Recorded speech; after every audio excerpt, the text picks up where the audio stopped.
Such valuable information. Now we go to our next panel on our post-COVID world, moderated by Maayan Hoffman, news editor of the Jerusalem Post. Once again, despite the struggles and challenges that COVID has brought us, we recognize that we must absolutely look to the future and investigate and explore the vital technologies crucial for a post-COVID world and how we can actually shape the future and the world to come through identifying much-needed pioneering Israeli technologies that can provide solutions to new problems that have arisen during the COVID crisis.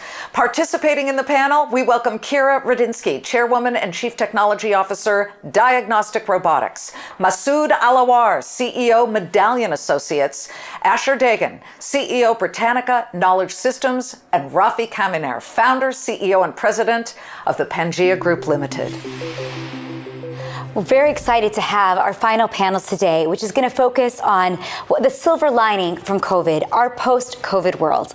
We have with us today Kira, Asher, Rafi, and Masood, and we want to begin our conversation by setting the playing field. Before we get started, let's just talk about the issues that have arisen during COVID. What were some of the challenges that required immediate solutions? I actually want to turn to you first, Asher, to address that question. Just 2 minutes to set the playing field. Okay, so our company is developing and your company is Britannica. Britannica Knowledge Systems is developing and supplying systems for training management, especially for highly regulated with high consequences industries. We serve customers like Boeing and NASA for their astronauts training and for their flight controllers training, and defense industries like IDF, and most recently we were chosen by the US Army to serve as their future training management system. So what were some of the challenges that those particular type of verticals had? So the challenges that they had, as part of our solution, we have a unique scheduling and optimization engine that enables organization to create or to manage their complicated training schedules. During the COVID-19, many changes, many regulations, changing completely the training plans occurred, and those organizations had the need to recover from every change and to optimize their operations using our engines. Another challenge that we saw is moving from classroom training to online training, learning from home. So we saw a transition towards online learning, and this is a huge challenge for organization which is highly regulated to make sure that all the changes are not affecting their proficiency, readiness, and competencies. And I'm assuming also their security, if they have to train online. Right. So let's turn to you, Kira, as well. Talk a little bit about what challenges you saw during the pandemic. So thank you. So I'm one of the co-founders of Diagnostic Robotics and a visiting professor at the Technion. And a lot of the work we've been doing in Diagnostic Robotics is building clinical triage system. So as you know, in the next 10 years, 3.8 billion people will not have access to primary care. So the waiting times you have right now in emergency departments, those 3 hours, is easily going to become 8. So for the last few years, we've been collecting billions of medical visits with your primary care physicians, in the emergency departments, and building systems that automate some of the work of the triaging that the emergency department doctors are doing. And then came COVID.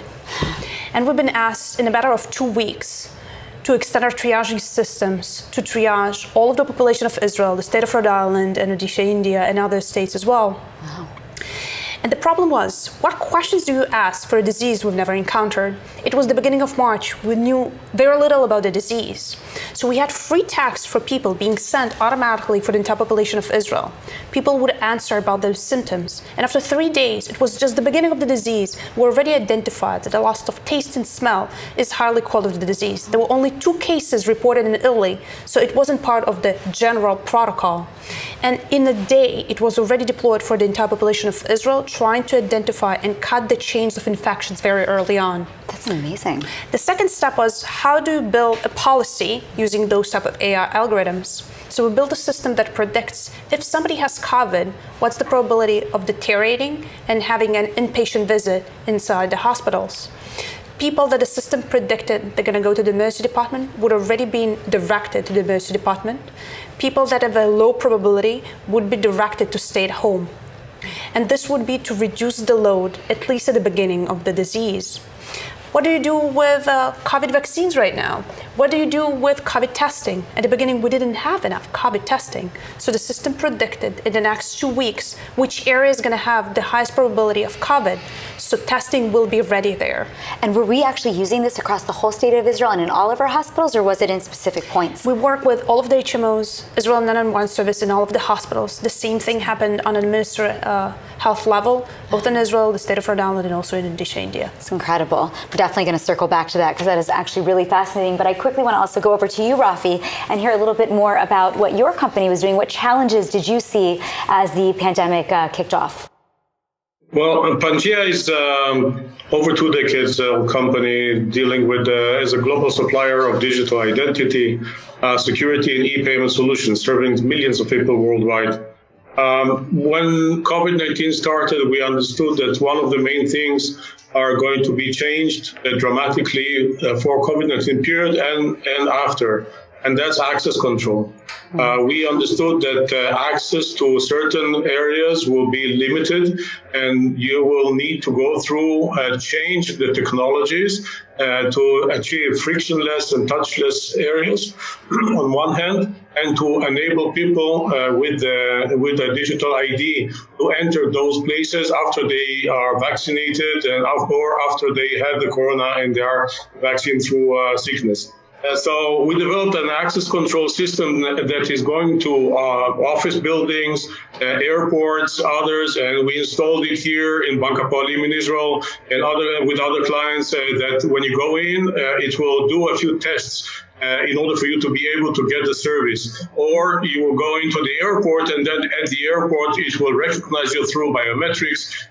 You do not need to go through an agent. You will be able to go directly to the gate, and at the gate, you'll be also recognized and go in without touching anything, without discussing with any person in the middle. We understood this part is going to stay with us, maybe not to the same extent as it is during the last few months when COVID was everywhere, but life is changing and the world is changing, and it will not be the same as it was before. We'll not go back to exactly what it was before. Well, and I think the green card is really interesting because even just in Israel, we were speaking right just in the last couple of days as the vaccines have landed down about this idea of having a green passport. So this technology would feed that, right?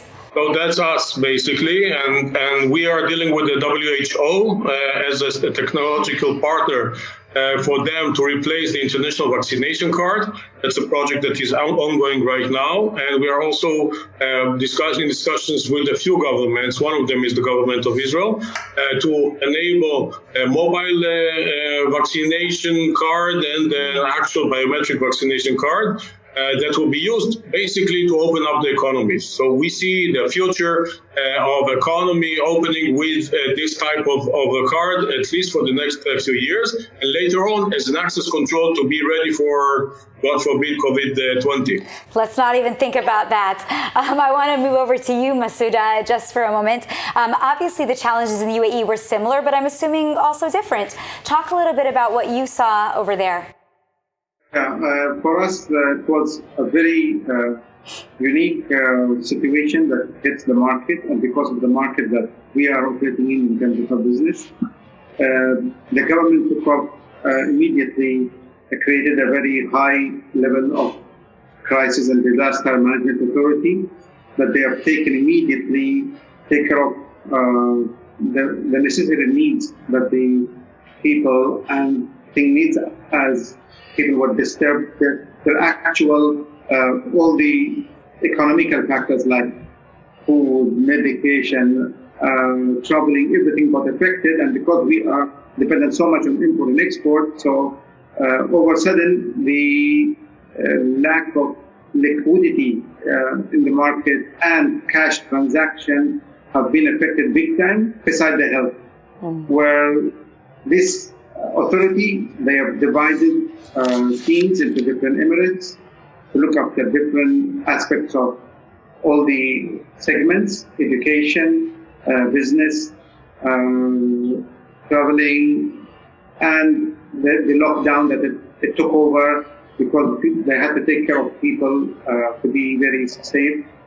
So the Crown Prince of Abu Dhabi, from the day one, he assured all the people within the UAE for two things that people will always panic about in disasters, and that's food and health as medicine. He says those are red lines that we will not allow anything to happen for people in the UAE within these two segments, and the government got together to make sure that all the businesses, small and medium businesses, everything is supported through liquidity, so they come a lot of liquidity through the central banks to make sure they created a lot of packages that can attract a lot of, help a lot of people who are living in the UAE to maintain their levels. They did scans around all the schools. They jumped on wherever possibility of coronavirus loopholes can happen, and they eliminated those immediately. Amazing. It's wonderful that we were able to stand up to that test, so I know that it must have been very challenging nonetheless. We talked already a little bit about each of your companies, but I want to think about very specific technologies that perhaps you've created or that you've seen within Israel itself that have really helped us to deal with the pandemic. Obviously, like every country, there's been a huge amount of infection. The people have suffered in many ways, but we've also seen incredible innovation. So talk a little bit about what you have either done or seen that you think makes really puts a stamp or highlights the innovation here in Israel. I actually want to start with you, Rafi, for that question. So actually, we are doing an access control system, entrance control, that was again developed by our company, and it's evolving, if I can say, with the other sensors that are being developed by Israeli companies. I'll give you an example. If we look now at what is available entrance to Ben Gurion Airport, such as the thermal check and mask check and biometric check and passport check. Just think about it, you'll be able to add what is developed now in Israel, which is an air sniffer.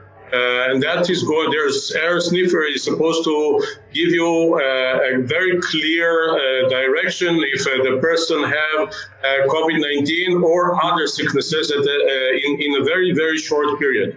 If we can add those different sensors, the ones that we developed together with other technologies that are being developed here in Israel, you'll be able to get a better control over the entrance to all of those places. So once you get all the sensors and they are working, and this is what we started with our system and developing with the others right now, you will be able to get into a position that you can get into a sterile area. Okay, things like Ben Gurion Airport or any other airport, for shopping malls, for soccer games, for all of those. Basically, the development was done by us, including all of the electronic ID that you will need in order to enter those places and show that you are vaccinated already.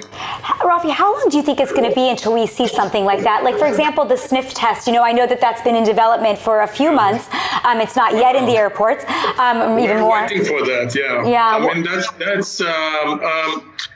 The cycle for those, I'm not from the medical arena, so I'm not an expert by any chance, but the cycle is longer than what it is with us at the high-tech area. And the regulatory part is doing better than before, as we see with the vaccine. But still, it's going to take, from what we understand, another 6 months before we have those technologies ready for us to work, which is okay. I mean, we're looking at mid-2021 in order to be able to enable and add those sensors into our system. For sure. And, even though I said we don't want to think about the next pandemic, the truth is, of course, we do, but we also know that we're going to be living with this for a long time. And so even with the vaccines. And so therefore, 6 months is really not so long, probably in the scheme of how long we're going to be living with the pandemic.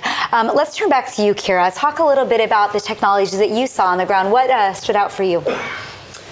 So I'll talk very much from our endpoint. Right? So if before we thought about, telehealth, we don't know if it's going to be successful or not. We don't know if patients will be willing to be treated by doctors, not physically. Here, COVID changed everything. We see that automating a lot of the processes that doctors used to be doing before actually was very helpful right now. People are using the digital apps, people are using the AVRs, automated voice recognition systems, and a lot of those processes were automated by digital triage systems, by us, by companies, for example, like TytoCare, right? You still want to touch the patient, get some of their sensors. So you can do this with remote tools. So we've seen all of this industry moving significantly faster than before. We've seen that in a matter of days, scientists have become part of the decision-making process. Okay? One of the things that we've been tasked, so we've been doing all of the triaging. We're part of the daily report coming to the Ministry of Health, both in Israel, state of Rhode Island, so they can make decisions around where to put the lockdown, where to reduce the lockdown. So this is creating a single database of knowledge. One of the things that were claimed, at least at the beginning, is we do not know if it is a pandemic of testing or it's a real pandemic, right? Is testing really helping us? So we did a causal analysis on the data. We took 2 cities we alerted in the same time.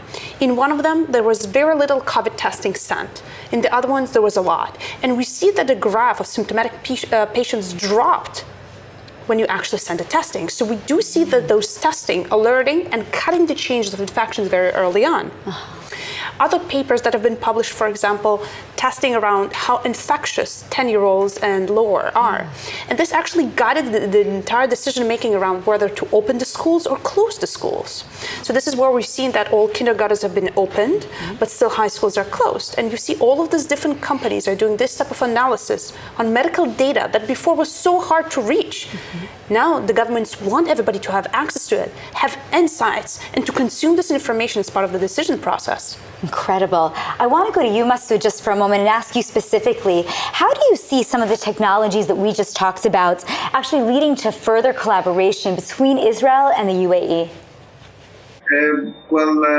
I think there is a lot of technological advancement, I'm sure, that Israel has been exploring for the past couple of years. And I know that UAE have been in the forefront to acquire a lot of the latest technologies. And I can tell you that during the pandemic, we have seen how the country-wide crisis management has been dealing with data in terms of creating apps, creating all the testing. So probably today the UAE is one of the highest testing per capita population in the world as well. So there have been a lot of access to data across the country. And because I have done my background initially a couple of years back, we have done preparing the city to become part of the smart city in the world. I used to always say that the UAE probably is one of the greatest countries that they have the infrastructure already made. The fiber networking is done by our government, by the two communication provider. So all the access of data, the internet, the people who can bring all those technological advancements and create certain part of the AI that can benefit the population. I think everything has been highly on accelerator during the pandemic, the last 9 months. So and do you feel that that's going to lead to further collaboration between Israel and the UAE? I am sure, I have no doubt about that, and especially that technology has now no boundaries. And I think if you have got what it really makes the difference, the UAE is always looking towards advancement and to get the first place, the best possible, the highest quality. So I think there's a lot of room for collaboration. Amazing. Now, I always like to end with a silver lining, with some forward-looking, hopeful perspective. So I'm wondering if you have an idea of what the future is going to hold. How do you see the things that we've talked about influencing the future in a positive way? Let's start with you, Usher. So in the training or work arena, I see greater challenges for organizations to deal with emerging regulations, the need to change strategy on a daily basis in order to cope with changes in the market. So in order to be more agilic, in order to enable organization to move forward, I see AI technologies being implemented as, we can imagine it as navigators for employees and for managers to allow them to better control their understanding, their performance, their readiness for the next challenge, for the next change that is going to happen in order to be more professional and to be able to move their businesses forward. Amazing. Kira, 30 seconds. Give me an idea of what does the future hold? How are we going to benefit from COVID-19? Right. So today, primary care physicians are in charge of between 2,500 people to even 5,000. How can they even know what's going on with each and every one of them? Now imagine this following scenario. You're not feeling well, you're going on this app, scheduling an appointment with your doctor. The system is asking a set of clinical questions. Behind the scene, it predicts this is probably UTI. And instead of you going to the doctor, coming back, going to do the test, coming back with the result, the system automatically refers you to do a urine test. Once the results comes back, you can take a picture of the result. It comes back to the doctor. The system reads automatically, tells the doctor red flag, there's UTI, please prescribe, and antibiotics is being sent to you at home. Now, this is not something far in the future, this is now. And I think now during COVID, we've seen acceleration of approvals of those type of systems because we already have the data. We have the public acceptance for more automation in those clinical flows. And I think eventually for the primary care physicians, it's going to help us scale to the 2030 century as well. Incredible. So Rafi, let's end with you. Brave new worlds as we're hearing. What does the future hold for us? No, definitely. First of all, I will touch the medical for a second, and I will say that the infrastructure for medical developments is going to be much better. They are geared towards faster development of medicines and vaccinations, as we can see. So that's one part that is going to evolve tremendously in the next few years. It's going to get much better. The other part is open the economy. That's the main thing. People want to go back to work. People want to go back to the offices. It's not going to be the same as before. The office things are going to change also. The main thing that we need to see is how to open the economy. And we believe that with the vaccine and with the green certificate, green passport, will enable the world to go back to normal.